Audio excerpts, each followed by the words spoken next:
picked out any favorites from this archive, but I've got a few highlighted. No, all I had was like the fact that they call Dr. Pepper DP, which you got in the notes, and I didn't take notes when I read it, so like I was catching up on it now, but I haven't gotten through all of them in my refresher course. Yeah. Okay, well, we've begun recording, so I guess we can introduce the show. Welcome back, everyone. This is Speed Freak Read Speak. This is the 14th episode of a long-running series where Tony and we discuss officially licensed Sonic the Hedgehog print media. But today we're going in a different direction. I think this is what happened. On a previous episode, we were reading a letter from a fan of the Archie comics, Sonic the Hedgehog, who expressed some level of attraction to Dr. Robotnik. And this awakened in me a memory of a webcomic that I read when I was like 13.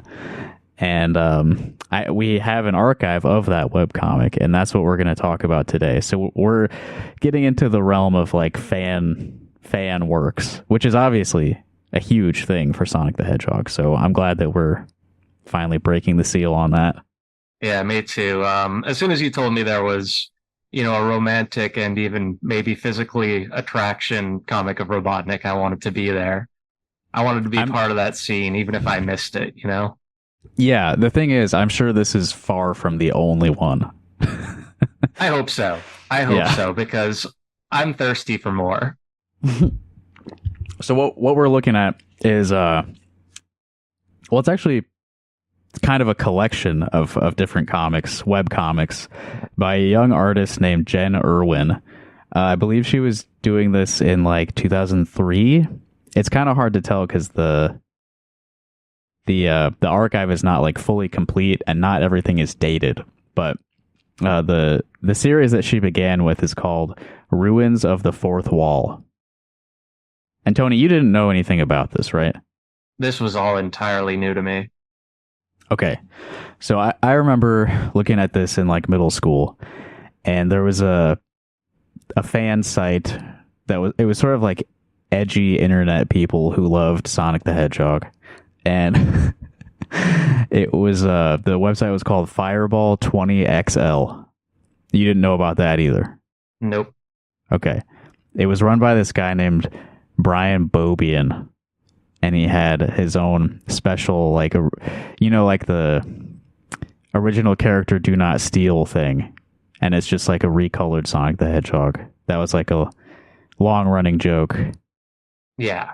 In the 2000s, and he was maybe the biggest example of that at the time. He had his own character, which was like a green Sonic, kind of like Scourge. Actually, it looks a lot like Scourge, the evil Sonic. Did he predate or come after Scourge? I think Scourge would have come first, although Okay. we haven't finished that whole storyline. But it's basically, his character was a green Sonic with like swirly red eyes, and his name was Psycho the Hedgehog, I think. Yeah, he's got like if a Looney Tune like had something weird happen to his brain, he's got those eyes. Right. Yep, that's it exactly. And Brian Bobian went by the nickname of Psy Guy a lot of the times, and he was sort of like a despot. He ran a website which back in those days meant that you were basically like the leader of a small nation. Yeah, to be a moderator or even an admin was a significant position of power in the early 2000s. Not many people got to hold that chair. Yeah, so he had this website, Fireball 20XL, where he hosted the work of other people, as well as his own. He like drew stuff and wrote shitty little comics of his own, but he also hosted other people's work, like Jen, who did Ruins of the Fourth Wall. But this actually had some connections to people who now work in like officially licensed Sonic stuff, like Tyson Hesse, or Hesse, I don't know, Tyson Hesse. He has contributed art to the current Sonic the Hedgehog comic published by IDW. And most notably of all, he did the animated intro of Sonic Mania. So this guy's work is like highly regarded now. But he had a webcomic called Boxer Hockey, which was originally hosted on Sci Guy's website. I never looked at that one, but I was aware of it. Okay. So this has like some real like, you know, roots in like the Sonic fandom. This was important. Yeah, and I mean, we talk about how it's kind of cool that Sega embraces that, because like it is kind of cool to see that, to go to the Mania intro, because it's a pretty sick intro. Yeah. Unfortunately, this guy, Brian, Sci Guy, he was likely some kind of pedophile. Yeah, again, I don't know if people listen to this, but Justin sent me notes before, and there was a link, you know, to just sort of like what the story was. I was like, oh, I don't want to know the story. That document was way too long for me to read. There's a very long, detailed, you know, fountain of evidence regarding Sci Guy, the Looney Tunes hedgehog, which is a little disturbing. If you're watching the video, we will get a look at what his green hedgehog character looked like. I know we keep referencing it, but we will give you a chance to see it if you're watching the video. Yeah, he was the website administrator position went to his head, and he abused a bunch of people. Yeah, I don't know if you're familiar with People Make Games, a YouTube channel, but there was a big similar story with a guy named Dr. Rofatnik. Wow. Yeah, for Sonic fan games on Roblox. So that's maybe the darker side of the Sega permissiveness of the fandom. Right, yeah, there's a lot of... the internet breeds a certain kind of shittiness, obviously. You know, it enables a lot of abuse, so there's going to be some bad people involved. Yeah. So I looked back at the archive.org snapshots of Jen's subdomain of Fireball 20XL. So that's rotfw.fireball20xl.com. Ruins of the Fourth Wall. That's what that acronym is. The earliest snapshot that they have is from August 3rd of 2003. And at that point, Jen had already uploaded 71 strips for Ruins of the Fourth Wall, 37 of a spin-off series called Scrambled Eggs, which we'll talk about, and 22 editions of J.I., another spin-off. And then I also looked to see what the most recent snapshot was of this website, and that was from December of 2013. And if you look at that, you can see that the last time Jen posted anything was May of 2006. So this was sort of a brief period of time where she was actually working on this. And I discovered while reading this, she was actually really young. Like, she turns 19 while she's working on this comic. I remember reading that. I had kind of the opposite reaction. I thought it was kind of old for a Sonic fan comic. Yeah, maybe that's... But, yeah, I guess kind of... I think what happened was, for me reading it too, is I didn't realize how much of a fan base there was. But then we get to a point where there's kind of like a fan mail section of the comics. I was like, right. Oh, she was kind of like, I don't know, a big deal, but like, she had a following. Right. That's what makes it kind of interesting how young she was, is that she was actually like a figure in the like internet Sonic fandom. And it's just like this 18-year-old like shut-in girl. Yeah. I guess I'm sure she's not the only one who was in that position who ended up being a big deal in the fandom, but it does seem like a remarkable like period of time. It was, I don't want to say different than now, because that is kind of similar to TikTok, but it is kind of where that started.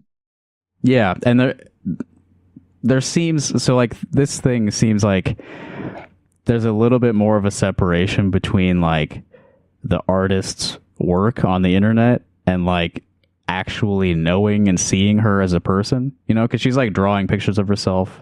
It's not like videos of her every day like it would be Yeah. now. Yeah, it's not like she's making a spectacle out of her life, which it kind of seems like, I don't know, you necessarily have to do, but it's a lot of what TikTok is and, big social media now. Yeah, yeah. I also noticed when I looked back at that post from 2006, Jen said that she was no longer like working on comics or doing anything creative, but she was doing free technical work for Sci Guy's website. So just a glimpse at like what people were willing to do for a guy who owned a website, like free labor. They idolized this guy just because he like registered a domain. Yeah, that admin charm. There were like thousands of people just willing to. I mean, that's early internet stuff. Yep. The low tax effect. I didn't want to be weird and like try to like find this person who made these comics, but I did. I'm pretty sure I found an itch.io page where she's released some games that she worked on in recent years. So if anyone's interested in like supporting her present work, I'll put a link in the episode description. But for now, maybe we should actually look at some of these. I'll bring them up. Yeah, I'll bring them up on the screen here. This is the very earliest comic that is in the archive. This is the first ever strip from her first series, The Ruins of the Fourth Wall. So what do I like about this? I kind of like that she is like inserted herself as a main character from the jump. And there's this like commentary on how she's like doing this in order to get better as an artist. Yeah, and the penciling is a kind of good indication of that. Like I feel like I probably like the first panel most of any of them just because it fits really well with that style. And of course she builds on it, but starting there I think is a good touch. Mm-hmm. And it's nice that it's sort of like a low res scan of like hand drawn art. Mm-hmm. There's some charm to that. Speaking of Looney Tunes, I think, is that supposed to be Tails? He's got a very Looney Tunes kind of face. Yeah, big time. Both of them, actually. Like in the angry and the shocked. Yeah.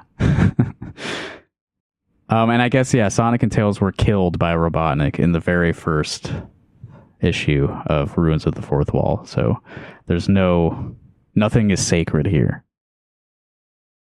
All right, and this is the second one. Immediate sort of jump in art quality as she moves to digital drawing. And I think something that was kind of, I don't know, cute about this is like the artist herself is in the comic, working on the comic as you're reading it. It's sort of fun. Like she's coloring stuff in panel by panel. So you see the progress as you're reading. And then the punchline is that Robotnik's mustache gets recolored as bright green. Got his ass. Which then carries through to the third, where the art has improved again because there's a gradient blue background.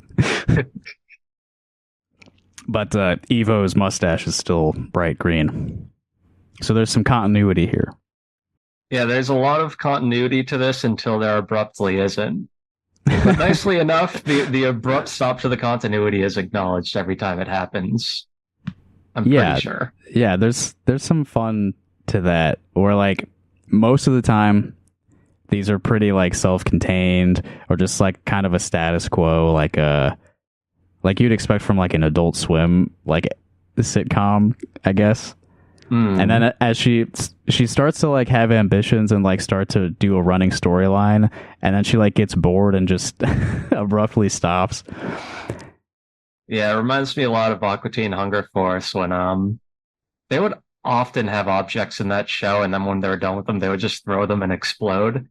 Yeah. And I was not a child at this point. I was old enough to know better, but every time that happened, I thought like, oh, I guess that kind of saves on RAM. just purge the object. Right, I know that's not how TV works, but that's just where my head goes. Yeah, You know, if they have too many objects, like the sprites are going to start flickering. You know. Yeah, exactly. So that she establishes here that like her self insert, like putting herself in the comics, she's sort of like a deity. She's like the god of this world that she's creating, and like the sort of like vast dark blue void that they live in is sort of like their home that she's constructed. So part of what God would do if God was like conceiving of a house around themselves is to make a big vending machine to eat out of. Yeah. That's what you do if you're all powerful. Yeah. Not like a refrigerator either. You can't have that shit. Like, you have to be able to press a button and have it come out exclusively for soda. Yeah. So there's a pop machine where you can get Dr. Pepper, Mountain Dew, Root Beer, 7-Up, Coke, Surge, Sprite, Pepsi, Cream Soda, and Jolt. Yeah, the Jolt and the Surge. Our many younger listeners will not know what that is. Cream soda, I'm going to pretend I don't know what that is. I assumed Jen was one of your neighbors because it's labeled pop. But then it's also called cream soda. Do you call it cream soda in the Midwest? Do you call it cream pop? That's a good observation. I've always heard it as cream soda. Okay. So cream soda is a type of pop. Okay, fair enough. Yeah, I don't remember if she ever hints at like what part of the country she lives in. I want to say it's like Oklahoma or somewhere like that. Yeah, I'm assuming it's Midwest. Yeah. And then there's also a food machine, and these are the types of food that you can get in this this fantasy world of a young artist. You can eat pizza rolls, ravioli, SpaghettiOs, chili dog, Big Mac, large fries, sub sandwich, turkey club, and baked potato. I didn't realize how funny large fries is. Large fries is funny. Sub sandwich, like, is that a standardized thing, or do you just get like a sub? Yeah, what's going to be mystery on that? Button? Yeah. But yeah, this food machine is, again, basically just a microwave. I think most of these are microwave foods, except maybe chili dog. Yeah, I don't know. Chili dog is a kind of a microwave food, I think. It can be. I don't think you'd want to do it all at once. I guess it's a matter of how the bun gets factored in there. Yeah. I think you want to maybe heat the hot dog at a different heat than the chili. We'll work this out. How to microwave chili dog. I'm pulling up YouTube now. And then playing video games, of course, is a big part of life in this. Well, now it's not just a blue background. There's sort of like walls. It's like a complex that she's constructed with her mind. And she hasn't colored Sonic in yet. Also a nice little detail. Yeah, she has colored in Robotnik because he's good and sexy. Right, she loves him. Like I said, the reason I remembered this is because I remembered this as the artist is in love with Robotnik, which is not exactly what's happening here. Yeah, from your notes, we'll get to it. So it doesn't play out the way that you kind of led me to believe, but then it kind of does because there's another character. Yeah. Well, let's. I'm going to pull up the fourth strip too, just to sort of get the. This is like the establishing the canon is like these first four strips. So Jen and Robotnik and Sonic are like they live together. They're like roommates, I guess. And so what I was saying, she's not in love with Robotnik, but he is her favorite character. Yeah. So he gets a lot of positive attention here and a lot of power. Like, she's a god, but he is like her favorite creation. Yeah, he is. I don't know. What's God's favorite creature, do you think? Definitely not people. No, they're fucked. I think God's probably a big fan of like elephants. Yeah? I don't know. God made them big. They are big, and they have their own shower, like, installed within themselves, which is pretty cool. Yeah. Um, yeah, I guess maybe elephants. Oh, I have to think harder about this. Yeah. Think if you can come up with something that outranks elephants. Okay. All right. So in this one, Robotnik is like getting sick of his green mustache, so he goes to the computer. All right. So the computer is what has created everything around them. The computer in the comic is what Jen uses to alter the reality that surrounds them. But it turns out she's not the only one who can use it. The characters that are being drawn by the computer can then go to the computer to change things about themselves. So he recolors his mustache to the correct sort of orangish brown. Which is what we would all do Mm-hmm. in this situation. Yeah. Yeah. If I had a computer that could change my hair color, I'd be changing my hair color every day. Yeah. Just the click of a mouse. I would just make a script to make it change all the time, so I don't even have to go on the computer. Yeah. Yeah. Yeah. You got to automate. Yeah. And then he goes, he has a little fun and he recolors Sonic the Hedgehog to become pink and green and with really sort of purple, bright colored shoes. Pretty good joke. I guess his ass is got. I don't know. All right, so I wanted to skip ahead and look at number 9 of Ruins of the Fourth Wall. I think, oh, maybe not. Yeah, at some point in this like arc, Psy Guy shows up, so we'll get a look at him. So I've got number 9 of the series pulled up now, and you can see how the art has changed a little bit. There's like gradients within objects now. Like Robotnik's red overcoat has like a gradient. So she's using the gradient tool as sort of like a shading thing, I guess, like light sources. Oh, and she's a fox now. That may be more noticeable than the color thing. Yeah. Yeah, which I don't have anything to say about it. I feel like I kind of like that she switches between human and self-insert Sonic character. Right. It feels more laid back somehow. Mm-hmm. I was talking about just recolored Sonic characters becoming your own official like avatars, and this is just gray tails. Yeah, yeah, yeah. Like no, like coat or like normally there'll be like an accessory. Right. Like I think like if I look up my name, if I Google my name, the Hedgehog, I have like a Guy Fieri coat. Yeah. There's usually some kind of Yeah, she doesn't have it yet, but by the end of this, everyone's in a trench coat. Trench coats are like her big clothing thing. Yeah, they all got the Columbine thing going on, which yeah. I don't remember. I think we had like one trench coat kid at my school. Yep. I can think of one immediately, but yeah, it wasn't a big thing. Yeah, I don't think anybody cared really.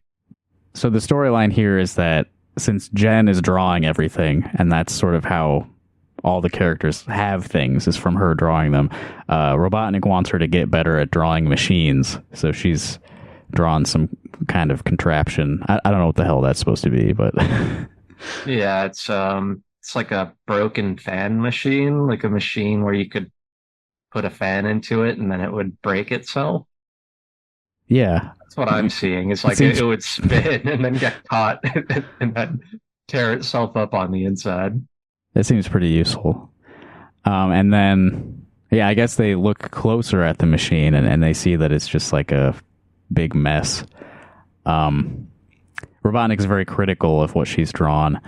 This turret can't tilt up and down or even turn side to side. The ship doesn't have jets on the side of it, so it couldn't turn itself. Those panels on the sides, they look neat, but do they do anything? And then there's like just a full page of him sort of nitpicking her drawing.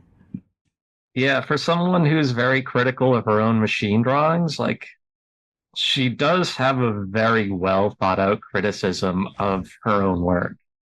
Right, it's kind of fun. Like she's doing self-criticism through the voice of her favorite character in the comic. It's all there. It's all encompassed in the work, Yeah. Right. So he doesn't like what she's drawn, and so he's going to teach her how to draw machines better. And here, yeah, he's giving her drawing instructions right there. Dr. Pepper is a big thing. I don't know if, I mentioned that it was in the vending machine, but like it's what they all drink all the time. She loves Dr. Pepper. Yeah, as you get through the series, you start to wonder why there are different kinds of sodas in the machine in the first place. Right. All they care about is Dr. Pepper. Yep. All right, so Robotnik's trying to teach her how to draw, and she falls asleep while he's doing it. And then I think this is the one where the green guy shows up. So yeah, this is also kind of an interesting commentary on like why she was doing this in the first place. She said she wanted to get better at art, and then like in the story, a character is trying to help her get better, and she loses interest. So she's constantly dealing with like her own ambitions versus her own apathy. It's sort of a constant battle as the series continues. Yeah, it's very relatable, honestly. Yeah. And I think that's probably one of the cooler things to read about it is just like the kind of, not the ending, but like kind of a self-contained. It's like, yeah, she's still doing it. Like she's putting the comic out there, even though she's kind of like shitting on herself the whole time. Right. I mean, I'll admit, like it gets kind of old to read someone just kind of do something and shit on themselves the whole time, but it's also kind of respectable. Right. Yeah. Yeah. Okay, we don't get to see Psy Guy yet, but she gives him credit for coming up with this idea that just sort of interrupts and abandons the theme that she had going. There's a giant robot dragon that shows up. And well, yeah, you see what's there. Remember, this was the early 2000s. Yeah, it's a very of the times thing. We know better now. We don't say that. We don't say that sentence. The dragon says all your base are belong to us, which is it was real big back in the day. So I guess it was Brian's idea to introduce a giant dragon. It's a creative meme, yeah. Genius, yeah. Yeah, and she stole the idea. The dragon kills Robotnik, and this hurts Jen because he was her favorite.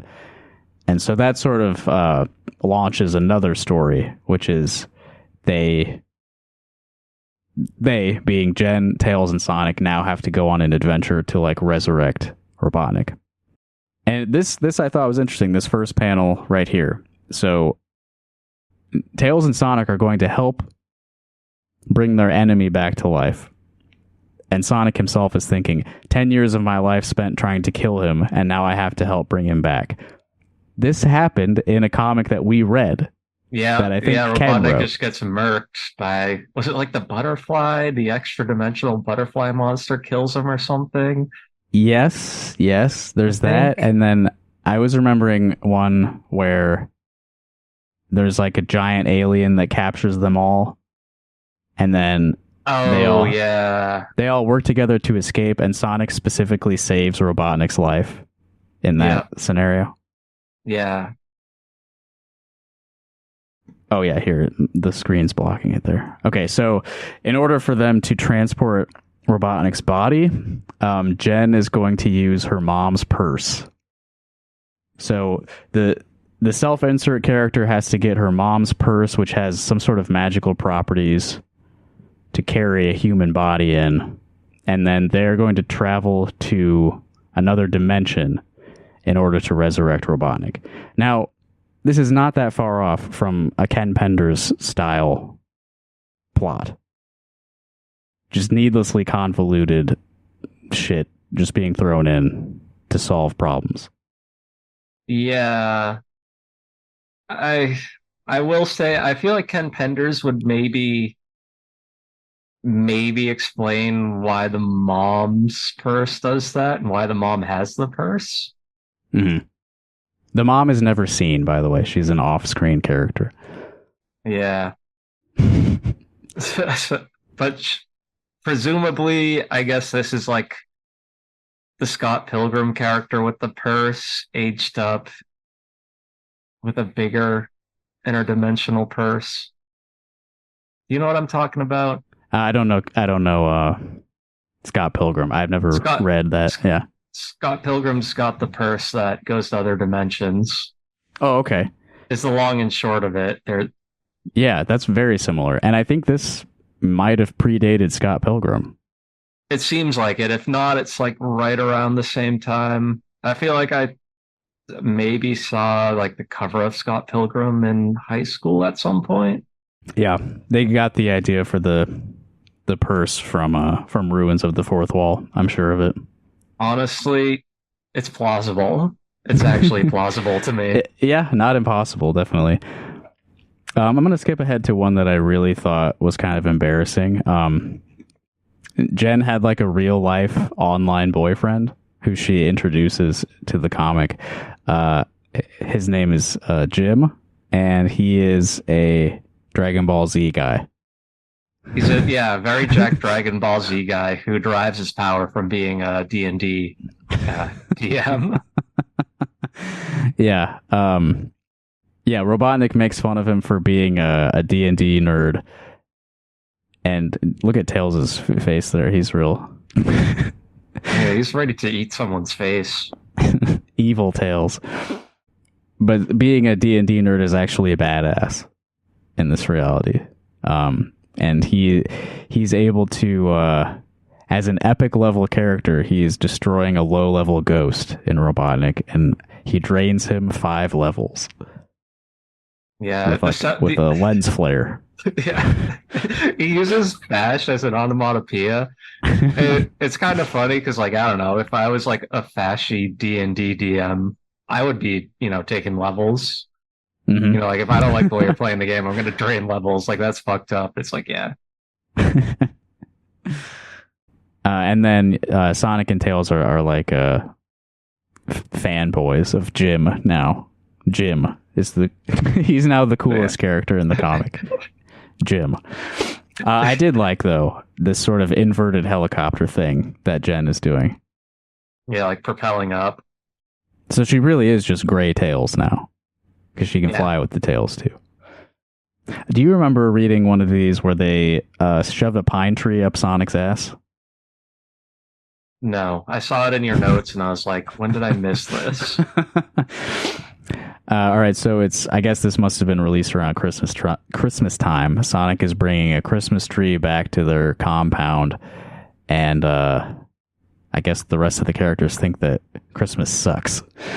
So it's not explicitly, like, they don't show it happening, but he's like, where should I put this? And then the evil characters are like, oh, I know where we should put it. And then off screen, he's screaming. Well, presumably they're shoving a pine tree up his ass. Mm. And Tails is doing kind of a Control-Alt-Delete face in response. Very much, yeah. Tails is very desensitized to the sodomy that happens around him. That's just how life was in early 2000s Sonic webcomics. That kind of shit was just always happening. Yeah, I mean, in general, just things being shoved in butts. We're like, oh yeah, that's hilarious. That's it's a really joke. Cool. Yeah. All right, so this is where it takes a turn. Like, I thought that Jen had a romantic interest in Robotnik, but she seemed to just have a platonic appreciation for him as a character. This is where she introduces an original character to be Robotnik's girlfriend. And this is her. All right? A girl with blue hair, I guess. So let me just, for comparison, go back. This is what the human form of Jen looked like. Very, just completely white skin and sort of black hair that sticks up a little bit. Versus, again, let me bring this character up again. This one. I don't know. Is it like an alternate version of herself? I feel like there's not enough detail to draw a conclusion. Yeah, all people look the same here. More or less, except for Robotnik, yeah. Mm-hmm. So, her name is Arashi Kodiv. I don't know what the hell that means. I don't know what that's a reference to. Well, you see, it's got code in there, and she's a coder. Yeah. Beyond that, I don't know. Yeah, I don't know what it either. means. Oh, that is another connection, though. I know that Jen was interested in coding as well, and she did some tech coding work for the website for free. So Yeah, so there's something there, yeah. yeah, And she is already dating Jim, so it's like maybe this is her way of kind of like working through her Robotnik emotions without vexing Jim. right. Yeah, Jim would be upset if if she was actually in love with Dr. Robotnik. And he's like nervous around the girl that likes him, which is an interesting dynamic because she's outright says when she introduces herself, I am your girlfriend, basically. And then there's a bunch of comics about him being like scared to ask her on a date, but it's like the God character that you live with. This is like an Adam and Eve situation. Yeah. Like you don't have to ask her out on a date. Like she was created for the purpose of being your girlfriend. Yeah. Also, he's like in his 40s or something. It makes it weird to read. It's already bad enough. But having like the 40-something-year-old robot man be that character kind of like Right. it was hard for me. I had a very hard time reading this. I hope people feel bad for me. This is a weird one. I'm skipping like 20 issues here, but in number 58, she writes about how she took a basic home defense and pistol shooting course, which is just kind of a thing I didn't expect to be written about in a Sonic the Hedgehog fan comic. Yeah. Yeah, she was probably like 18, 19 when this was drawn or something, I guess. Right, yeah. I like to imagine the person like instructing this shooting course, seeing this young girl and just having no idea that this girl has a webcomic and is going to be relating everything she's taught that day to characters like Shadow the Hedgehog when she gets home later. I really hated the characterization of Shadow in this, by the way. It's and it's not really shadow characterization. I do like that if they were going to choose any Sonic character, they chose Shadow to be this character. Yeah. But the character is like an early 2000s child perception of what it's like to be on drugs. Right. He's a druggie, so he's just constantly saying the most random stuff. Yeah, he's kooky. What's with the kooky stuff happening in Mario? He's jumping around. Must be on drugs. Yeah. Like here he's saying the clouds, they want to file a lawsuit against me. Wow. You must be on drugs. Do that. Yeah, Clouds wouldn't do that, you crazy guy. Here we go. This is what I was talking about before. This is Psycho the Hedgehog. I forgot he has like demon wings. Badass. He's like a combination of Sonic, Junkrat from Overwatch, and some kind of devil, the guy from Demon's Crest, I guess. Yeah. And he's got again, kind of like Dragon Ball Z clothes. Ripped up ninja shirt.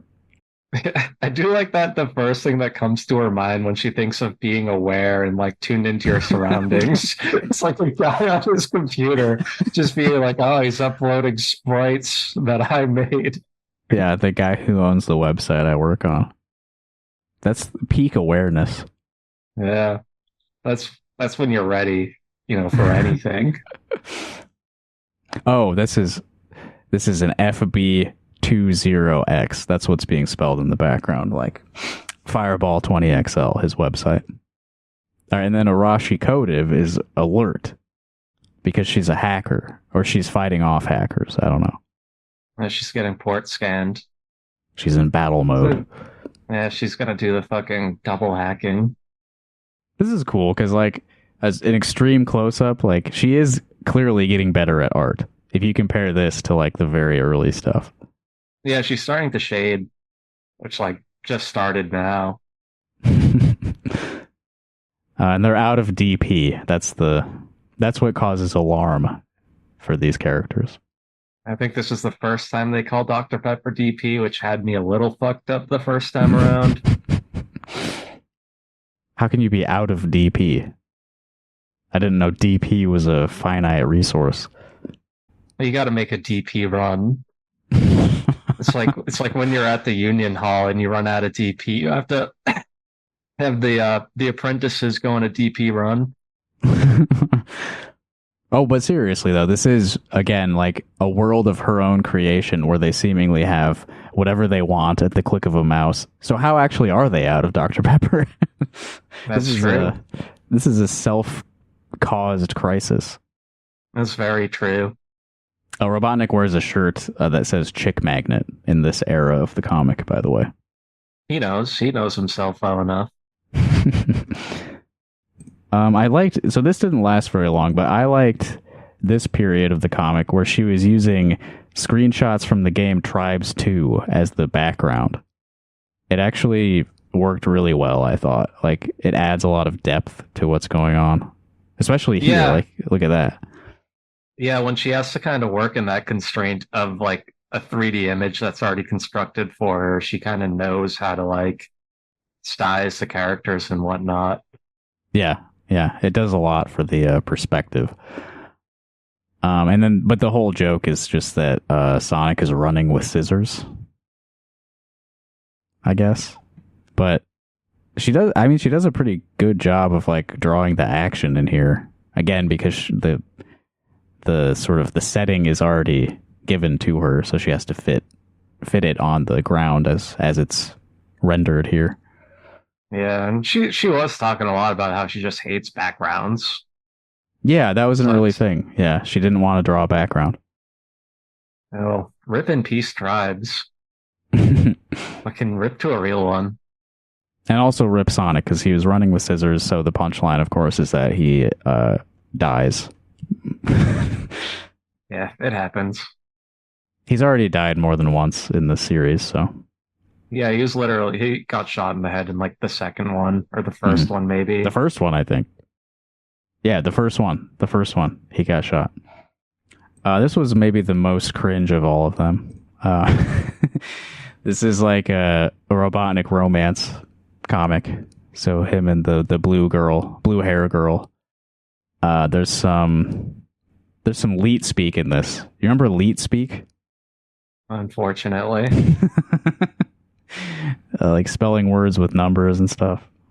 Yeah, I think this comic at some point even has like really leet speak where like they get into like the parentheses and shit.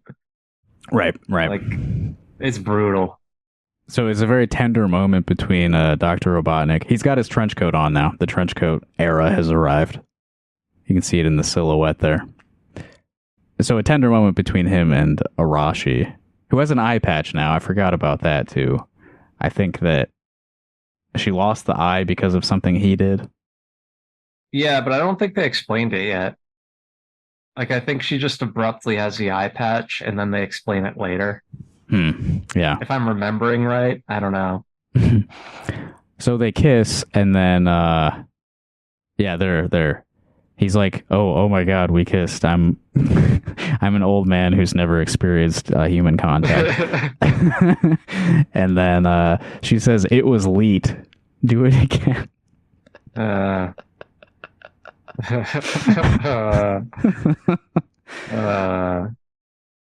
probably happened in actuality in real life at some point in that era. Yeah. Then there's a victory screen. No. He's giving a thumbs up to the camera. They're on the ship from Sonic Adventure. Oh, yeah. That's a very... It says he's past Act 2, like in a Sonic game. So is that like second base? I don't know, dude. I'll be honest with you. I still don't even know what the fucking bases are, dude. I don't know what never. I just anytime I dated someone, I was just kind of like, yeah, I don't know. I don't want to make a baseball analogy out of it. As long as you hold true that like striking out is bad and hitting a home run is very good. Anything I in do between, agree. anything in between there is sort of up to interpretation. Okay, cool. I'm ready. I'm ready for love. And then there's an alternate ending where he freaks out because he kissed a girl and then his head explodes. Oh yeah, and because this is we didn't really comment on this. The name of the comic is The Ruins of the Fourth Wall. The fourth wall, of course, being what separates the fiction from you as the audience, right? And this is a comic that breaks the fourth wall a lot, addresses reality. And in this one, it seems like they're shooting a TV show or something, because after his head explodes, someone says cut. So, I don't think they were treating it as a TV show prior to this. no, they weren't. No, I guess they're saying not saying it's a commercial because it's the character saying that. Yeah, anyway, it's really the romance and the leet speak that I really wanted to talk about with that one. Yeah. And this is the point where Robotnik is now split into two separate characters. The one that she's sort of been developing as like the protagonist, the trenchcoat Robotnik, and he's like not really a villainous character anymore. So she needs to bring back the villain Robotnik, and that's this guy. He looks like the Sonic Adventure Robotnik now. Yeah, which is probably good that they did that because he was turning into just a teenager from, again, like 2003. Mm-hmm. Yeah. So now there's two Robotniks, and it's not going to stop there. There's going to be like a lot of them soon. This comic is 100% the precursor to Rick and Morty. Oh, I've read that. I've read that in many substantial publications. Yeah, I bet Dan Harmon and Justin Roiland were reading this back in the day. I wouldn't be surprised if Justin Roiland actually was, but I don't. Honestly, probably. I think this is probably when Justin Roiland was making like his Newgrounds fucking animations or whatever they were. Yeah. All right, so Jen the Gray Tails has been taken hostage by the villain Robotnik and has to be rescued by the other Robotnik, I guess. I'm going to skip ahead. I don't think that storyline had a resolution. They usually don't. No, she gets bored of like all of her storylines and never finishes them. Yeah, whenever she tries to do like a plot, it's abandoned pretty quickly. But this one here, number 80, I thought was interesting. She's not a fox anymore. She's back to human, and she's got like a vampire tooth. But what I thought was interesting about this is that she says that Ryan Drummond, who is the voice actor who played Sonic in Sonic Adventure 2, he was in contact with her and told her that he likes Dr. Pepper.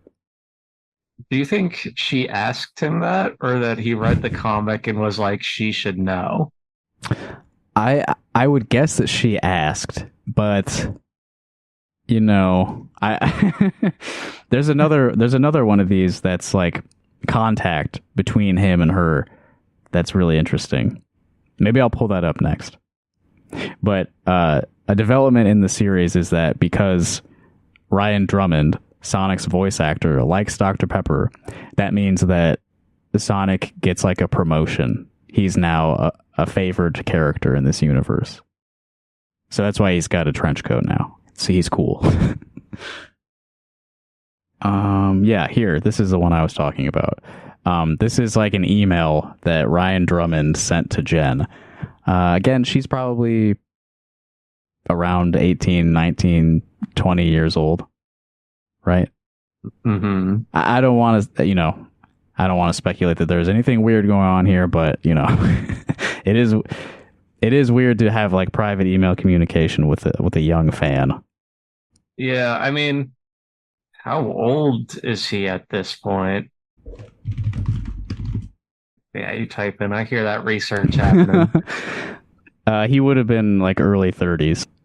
Yeah, the way it's written seems kind of formal. Yeah, so it doesn't seem like the worst thing ever.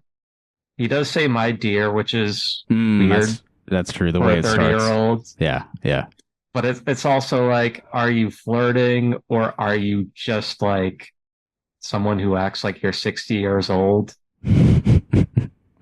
Yeah. But anyway, the what's like really interesting about this is like the voice actor for Sonic is writing a personal message to the 18-year-old like author of a webcomic to let her know that the voice actor who played Robotnik has passed away. Dean Bristow. He died in 2005, and Sonic's voice actor himself is the one who broke the news to this author of a webcomic. Which is, I don't know, gives you an idea of like, I guess she was well known. Yeah. Yeah. And again, we say it a lot, but like, I don't know. I have no numbers to support this, but I really feel like, this very dedicated, like hardcore fan base is probably like what gives Sonic the staying power that it has as a franchise now. Yeah. So like Yeah. I could very well see people wanting to like be directly involved in keeping that alive. Yeah, absolutely. Yeah. I mean, this was a very passionate group of people on the early 2000s internet. The people who were visiting Fireball 20XL, the edgy young adult Sonic fans. So part of Sonic's ascension to becoming a cool trench coat character is that he gets to change his name, or Jen's going to give him a new name. I guess other fans have dubbed Sonic names like Eugene, Maurice, and Ogliv. Ogliv's a new one to me. Isn't Maurice like his Archie name? Maurice, yeah, that's from like a real source, I think. I feel like it's either Archie or like Sad AM or something. Yeah, for some reason I heard the name Maurice in the voice of Urkel. Yeah, same. But anyway, she names him Devlin. Which he thinks is cool. Yeah. To me, it just sounds like a guy named Devlin. Devlin the Hedgehog. Like you turn 19 and like one of your friends is just like, oh, you hear about Devlin? He joined the Marines. And you're like, okay. Yeah, and then you never hear about Devlin again. Yeah.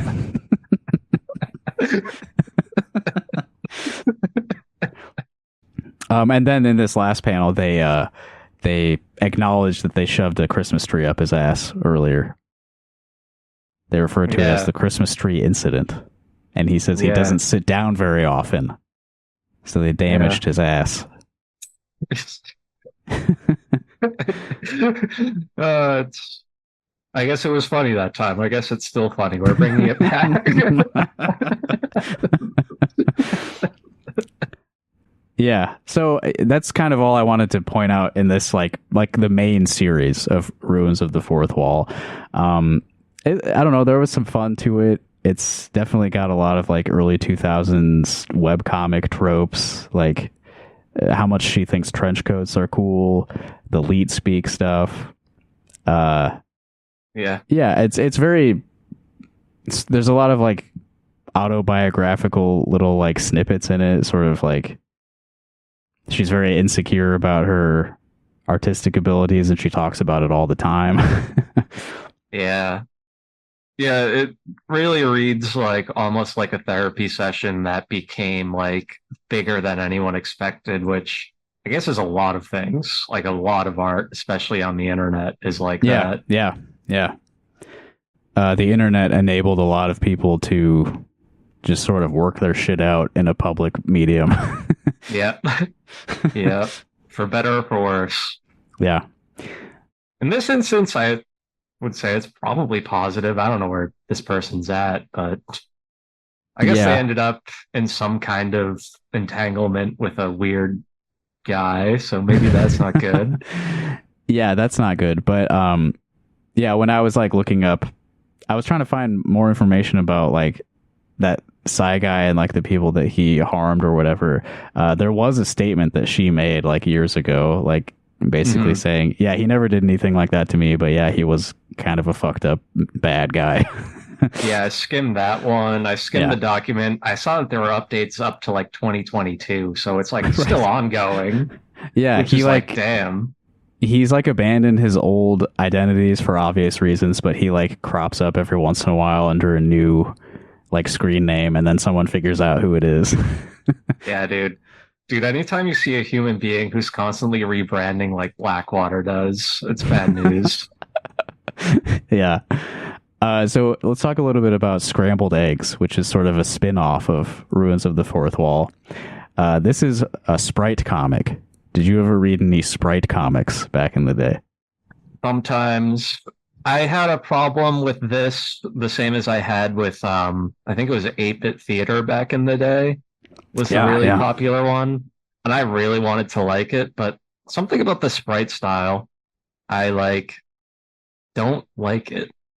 So for anyone who was not part of this world 20 years ago, sprites are like the little guys from video games, you know, like Yeah. and Yeah. you can rip sort of like every frame of animation of the little guys and sort of use those to make computer art. And it's a way to like make a comic without having to draw yourself.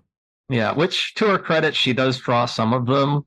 The issue I end up having is like, you get pre-selected poses and they all have to fit on like a predetermined plane that you're going to have every single time. So I find for me, a lot of the time when I'm trying to read through them, I feel like I might as well be reading a book. You know what I mean? Sure. Yeah. There's not a lot of variety in the art here because it's stolen art from like a 2D plane. So Yeah. there's only so much going on. But yeah, these were big for a couple of years, a long time ago, because if you don't have to like be good at art yourself, it's a quick way to make very entertaining little comics. Yeah. I mean, it's an excellent way to like storyboard or whatever. But when you're reading a lot of these in rapid succession, I got numb to it personally. I don't know how you felt about it. Yeah, I mean, I was not expecting to, but I ended up liking this one in general a lot more than the rest of her work. I feel like her characters had a lot more room to breathe. Like she's having a lot more fun with her characters. Yeah, and the characters being Robotnik, a different Robotnik, a third Robotnik.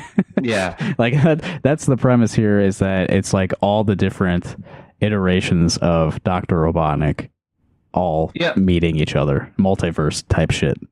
Yeah, in a way, this is kind of like Jen Irwin's like post-scarcity communism, because what she really needs is a wealth of Robotniks that she can just insert personalities into. Yeah. So like if she's like, having to be like, oh, I need this character, but it has to be Sonic and I have to spend time drawing them, like that's going to inhibit her.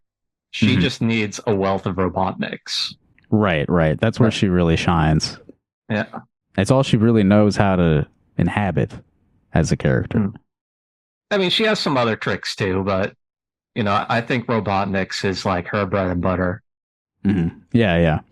So yeah, the sort of like big one that we're looking at here, that's the one that she designed herself.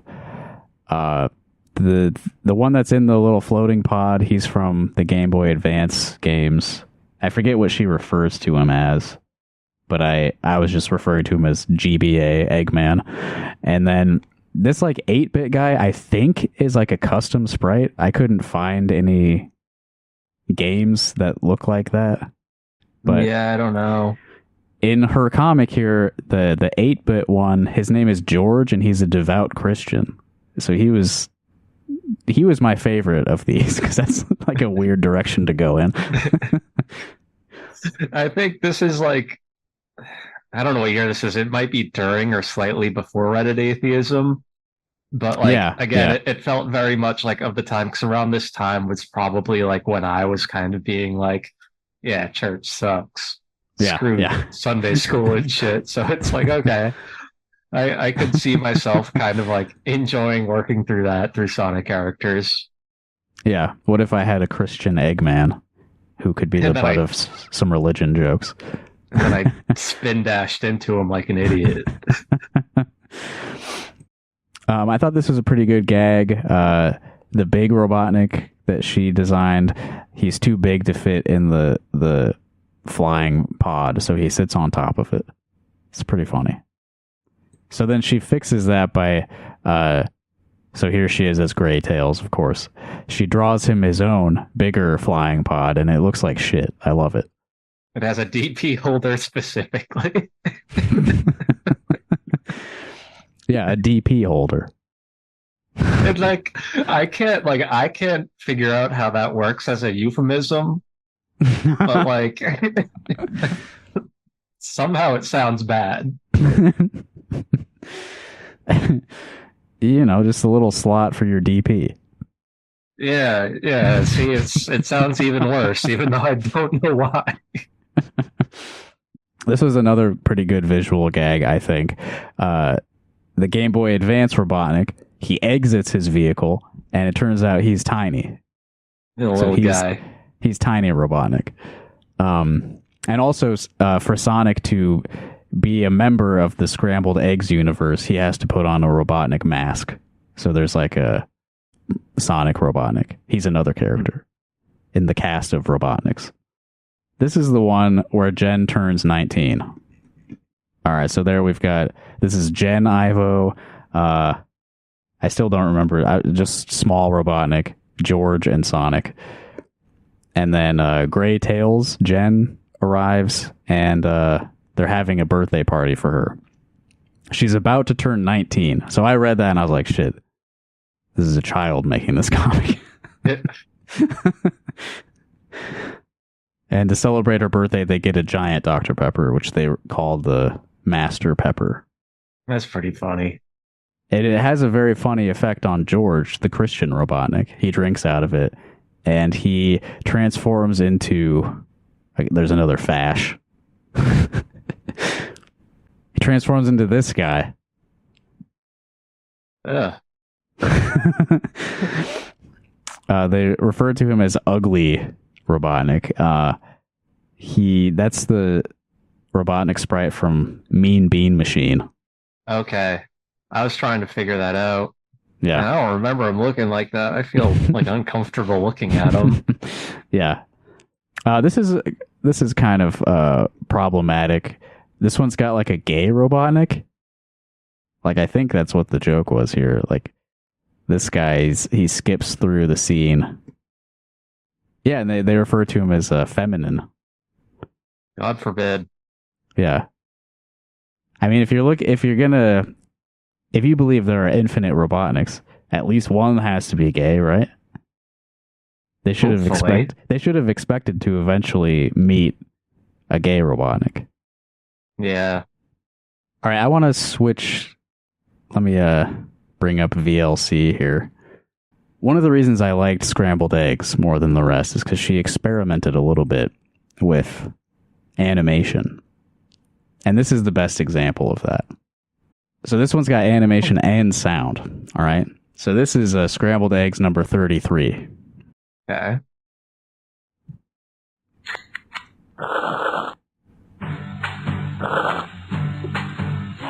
Lucy, Tutti Frutti, Charlemagne, all the little ladies driving me insane. Baby, read a Mona Lisa on my brain, pulling me around like a ball and chain. Dr. Pepper, you make the world taste better. Dr. Pepper, you make the world taste better. Dr. Pepper. It's pretty cool. The tiny Robotnik did a Dr. Pepper commercial. I mean, I can't knock it. Like that's fun. I'm glad she did that. Yeah. So one of these had Robotnik jacking off. Let me find that.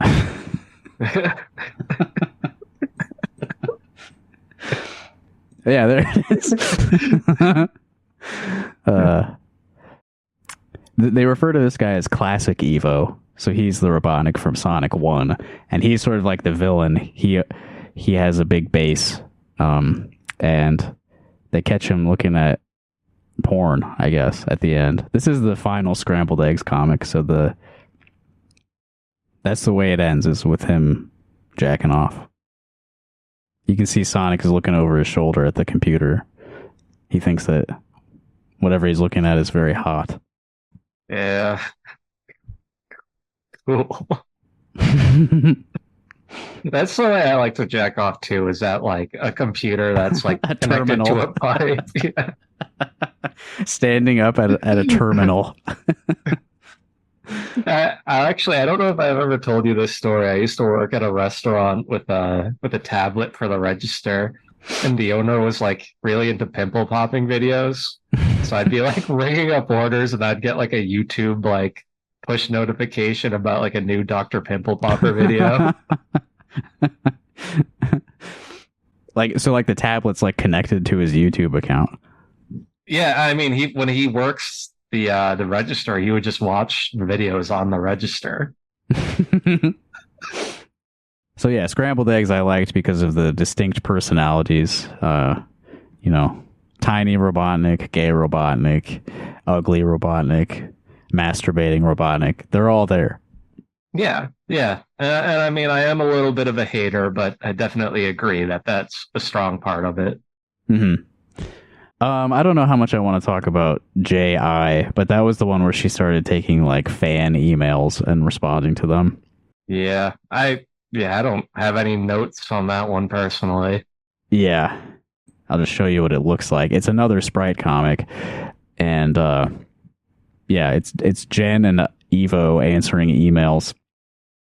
The name of it started out as J.I., which would be her own initials, right, as well as the first names, Jen and Evo.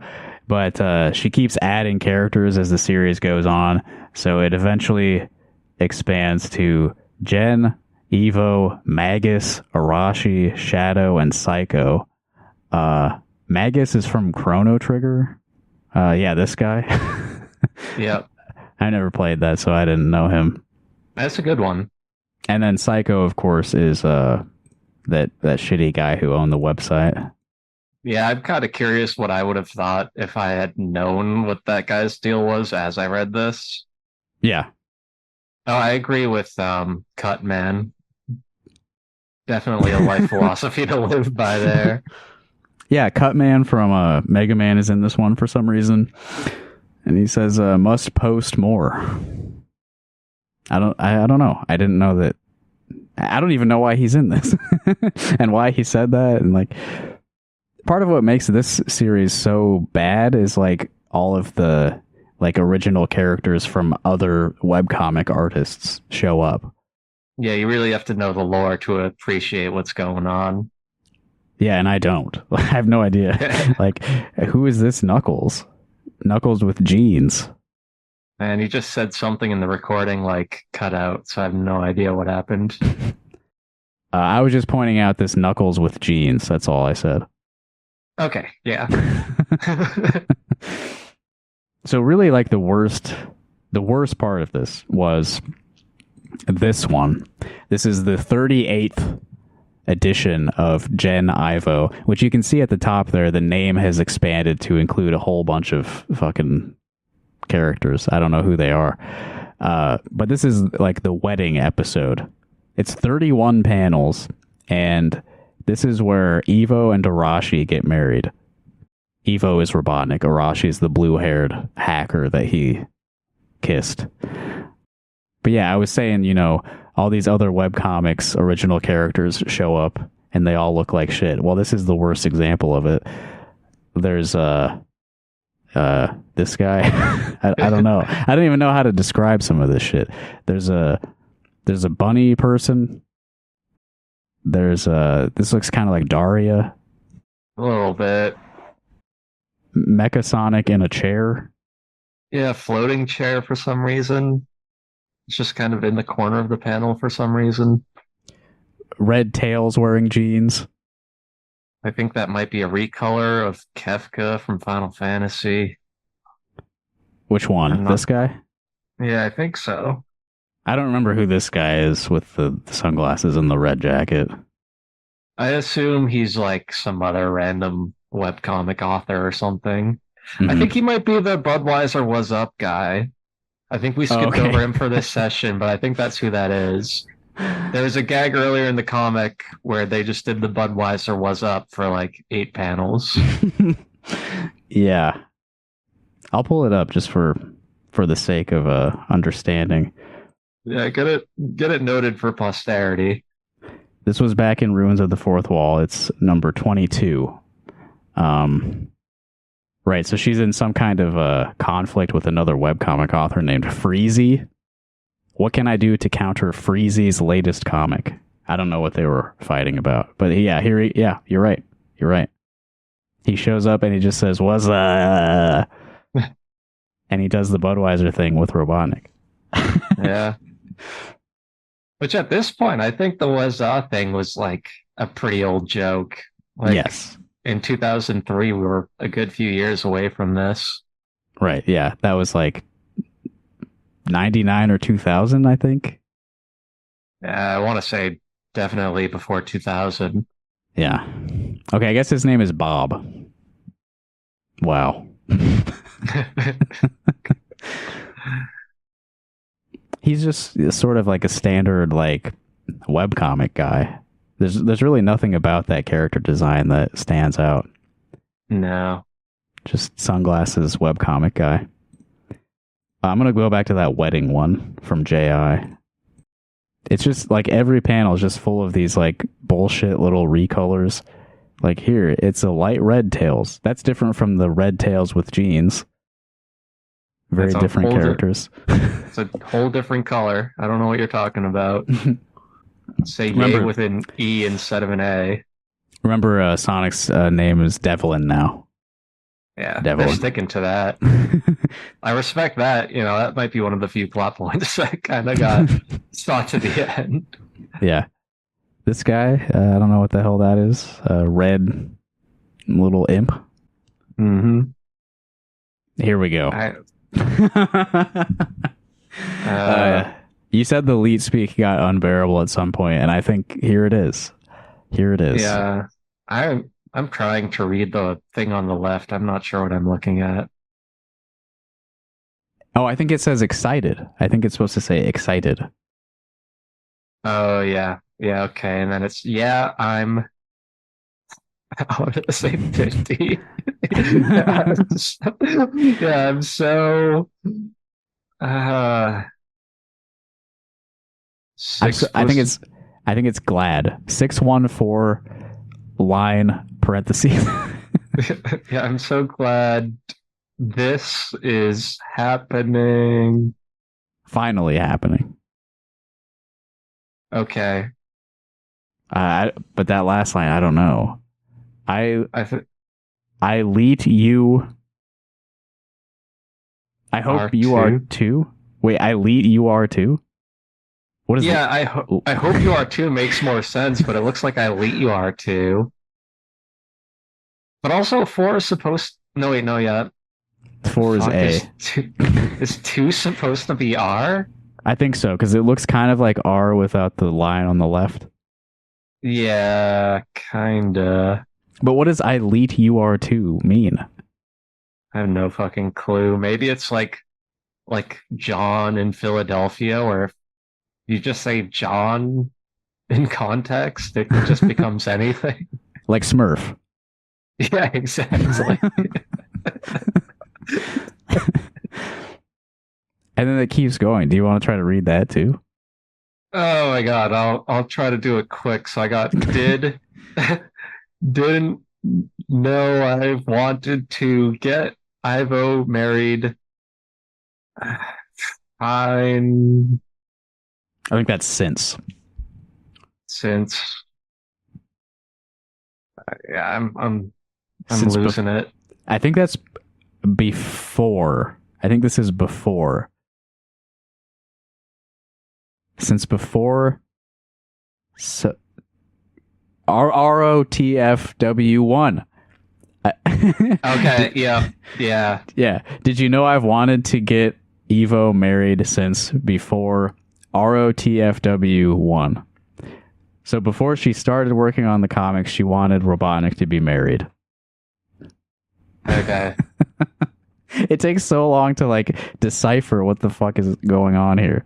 My brain keeps trying to do it as math. I'm glad that Shadow's committing suicide in the corner because I also. Oh, this is Jim. This is a Jim sprite. He's still around. Okay, cool. I'm glad they're still dating, Yeah. or at least still in contact. This guy gets gradient text. He's got like word art, speech bubbles. This fancy guy. He bought the battle pass. His name is Alan. So there's our buddy Alan. It's Alan. Hell yeah. There he is. He looks just like that. He's really good with computers. All right, there's the psycho sprite. So that's Brian right there. I'm gonna put his ass in prison. There's Bob again, and then we've got a dark purple supersonic. There's a lemon referee chow.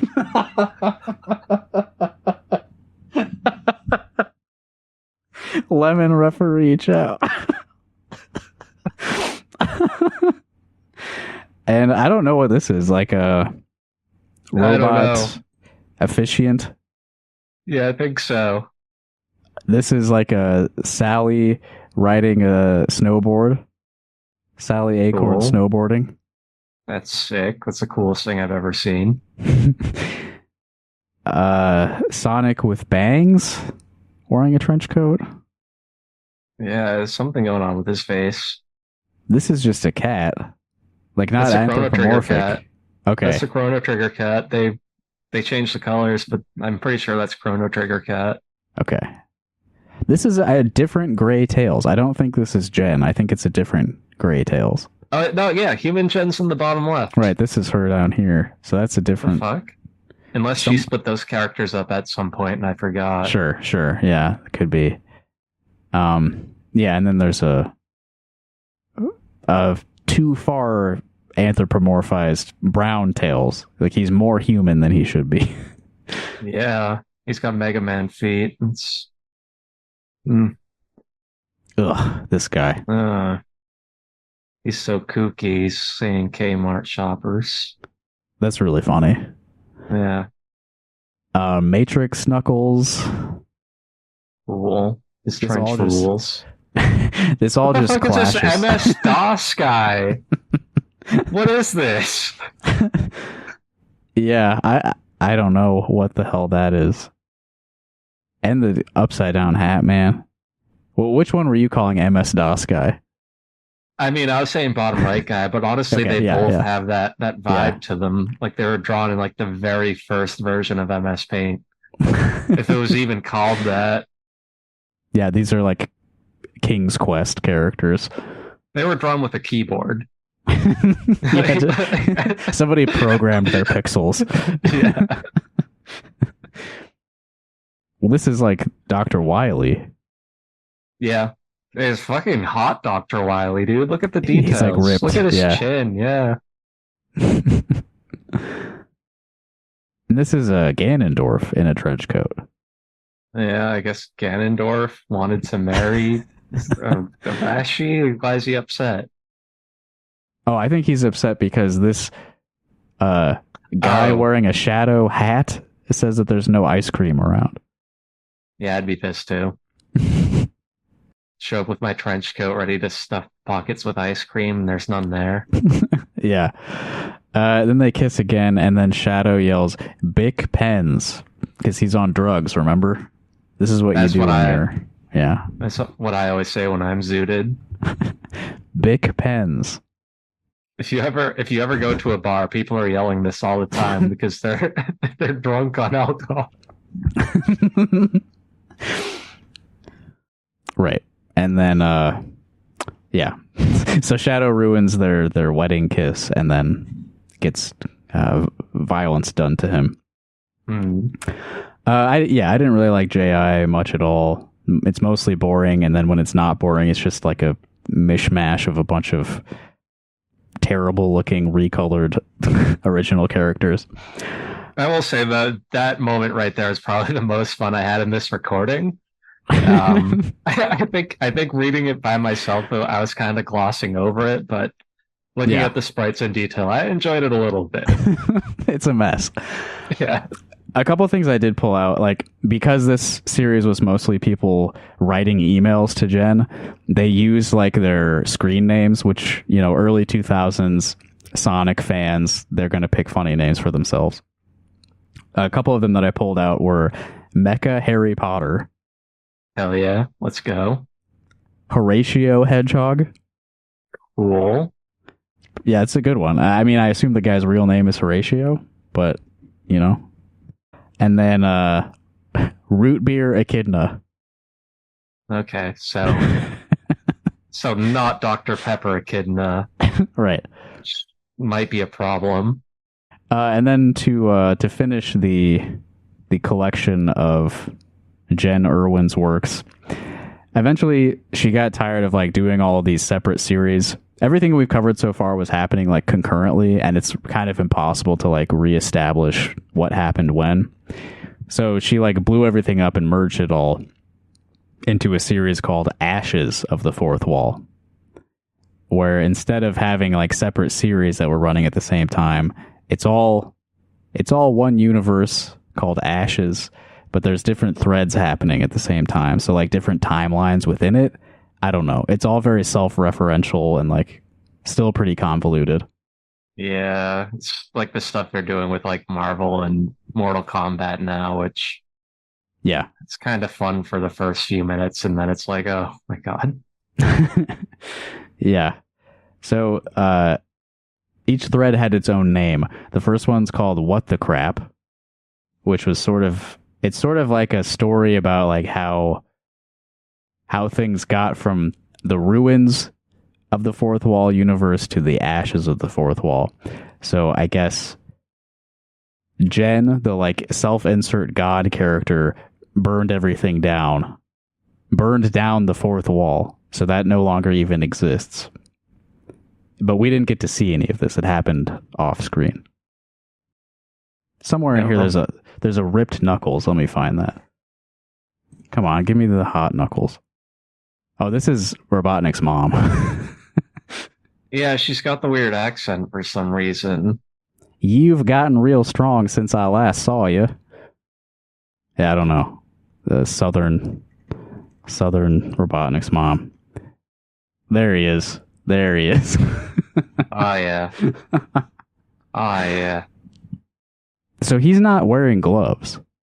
No, it makes his hand protrusions not fun to look at.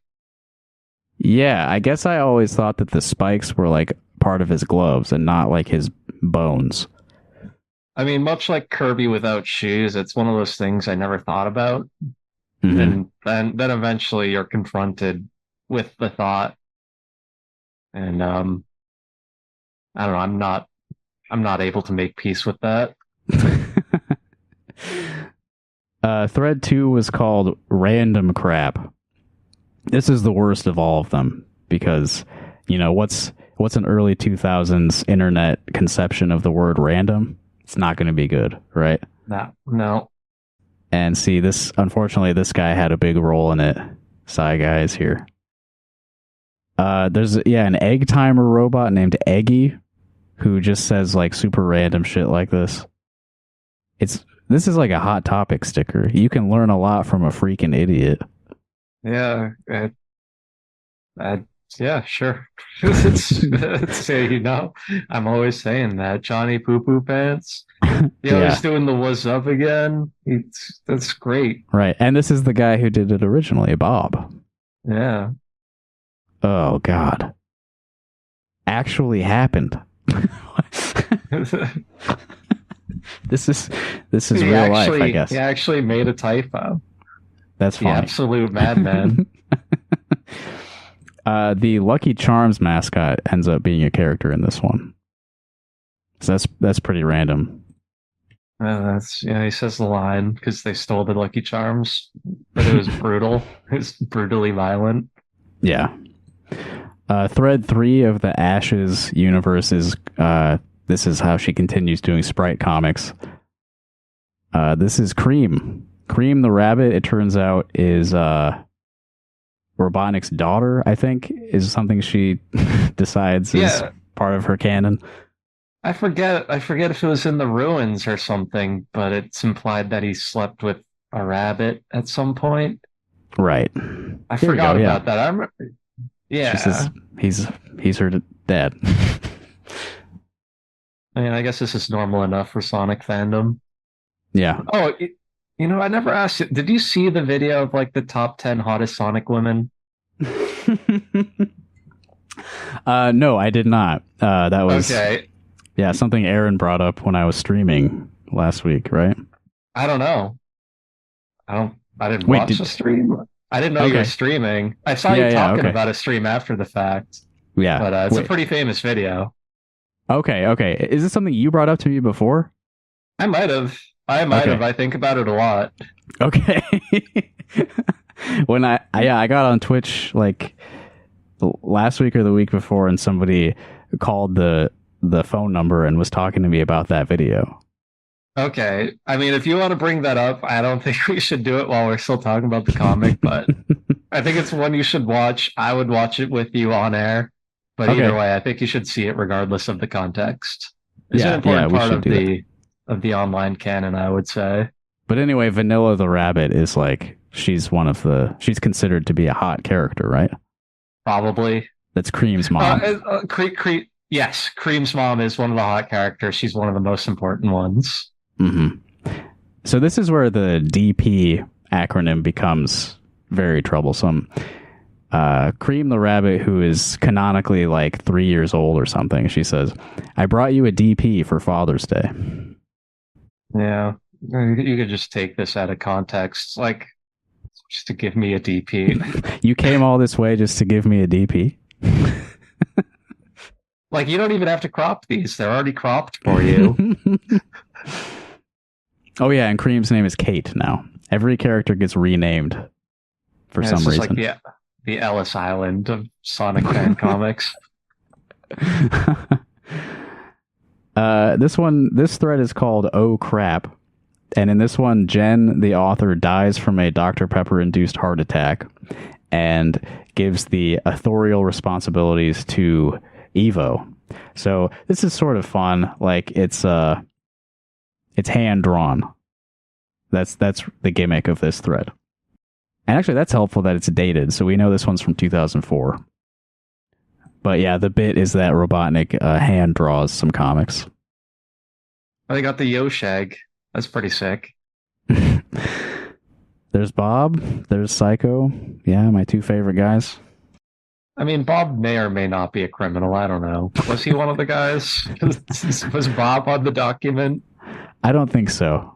I don't think he was. So thread number 5 is the one where she sort of starts doing like a running storyline. It's called Hacker's Adventure, and Robotnik and Arashi decide to become pirates. And she already had an eye patch, so, you know. Yeah, you're already there. Yeah. Mm-hmm. Is this where LeChuck comes in from Monkey Island? I think so. Yeah, that's him, right? Yeah. So, okay. LeChuck becomes the love interest of Jen. So she wasn't romantically interested in Robotnik. She's instead romantically interested in LeChuck from Monkey Island. Kind of interesting. I don't know, just like not something I ever would have thought of as a thing you could do in life. I have in my notes that somewhere in this one, Robotnik cuts his penis off with a sword. Let me see. Oh, yeah. I think it happens at the end of this one. Okay, so he can pull objects out of his pants. So Arashi asks him for a cutlass, like a pirate sword. So he pulls one out of his pants and he cuts off his own penis in the process. But we don't get to see it. Damn. And her Arashi's pirate hat says "Leet" on it. Cool. So this one, even though there's a running storyline, it just kind of peters out and she stops doing it, which is a running theme with all of this. It just sort of stops. Hmm. Check this out. Look at her eyes. Oh God. Yeah, there, look at that. Wait, what's like the I forget how she lost her eyes. I don't remember that being a thing. Yeah, I think she just stops having them. I don't know. But in this Cool. comic, this is thread number 7, called New Favorite, New Ruin, meaning that LeChuck is now her favorite character instead of Robotnik. So this is like focusing on their relationship. So that's why he's sticking his finger in her eye. That's what boyfriends do. Yeah. Charles. His name is Charles. There was something weird in this about like, yeah, like there's nothing like explicit in this comic. It's about the author being romantically interested in a Monkey Island character. There's nothing like too weird about it, but she does sort of imply that she has a hair fetish right here. Yeah. I'm fascinated by hair. This is what makes me think the Rashi thing may not have been a self-insert, because like even though it's not super explicit, it is a lot more charged. Mm-hmm. Yeah. Anyway, I don't know. This is like Ashes of the Fourth Wall is not very interesting. It's like you can tell that she's sort of losing interest in making webcomics. Yeah, I mean, she's kind of like, I think in her second year of college at this point. Right. She's becoming a real person, not just a computer person. Mm. I mean, at least that's what I think maybe happened. It's a shame, but sometimes it does happen. Yeah. So yeah, that was a weird look back at the early 2000s Sonic webcomic world. And this was new to you, so do you feel like you learned anything, Tony? No. not really. I mean, I learned some niche details, particulars, I would say, but these all kind of run in themes of what it was like to be online at that time. Yeah. And that's kind of the feeling I had the entire time. Is like, wow, I'm going back. Yeah. You know, like I don't know these people, but I kind of know these people. Mm-hmm. Yeah. I remember getting home from school and getting on the computer and looking at, pretty poorly made Sonic fan comics where, what if Sonic was yellow and his name was Devlin? And he wears a trench coat. Yeah. What if Knuckles had jeans on? Which again, not too far off from the Archie comics. Right. I think that's really the point we should be making is like, this seems ridiculous. And then, in the context of like what was actually being printed and put on the shelves at a grocery store is like, just the art is slightly better than what kids were putting on the internet, but the content was not far off. No. And I mean, we're at a point now where a lot of Sonic content made by fans is a lot sicker than official content. Right. And a lot of the official content is being made by the people who were doing this 20 years ago. Yeah, big time. Like Sonic Mania is pretty much a fan project, honestly. It's one of the best Sonic games out there. Yeah. Interesting. Do you want me to send you over this hottest Sonic female character video? Yeah, I do need to watch that. By the way, so all of this Ruins of the Fourth Wall stuff, this was all like on the website as like Flash files. So you like can't really access them in their original state at all anymore. So the archive that I found of this was put together by a guy on YouTube named Dr. Josh Fox, who I guess had a lot of nostalgia for this series, and he went back and like made a screenshot of everything so that it could be easily looked at by people in the year 2023. Yeah, shout out to Josh for that, because shit like that is a lot of work. Yeah, absolutely. Do we want to watch this video on air, or should we look at this later? It's up to you. It does feel like a separate thing. Yeah. It's an incredibly good video, so Your call. I'm Your call. gonna save it, but thank you for sending me the link, so I'll save it for later. All right, beautiful. We'll do something with it. Do you want to go back to Archie comics for the next one of these? Yeah, I'm down for it. For the next one. I think I'm ready to have a plot structure again, at least for a little while. Yeah. So I think next time we'll be looking at issues 24 and 25 of Sonic the Hedgehog. Sick. But this was a fun diversion. I'm glad that we returned to the internet of 20 years ago. Yeah, same.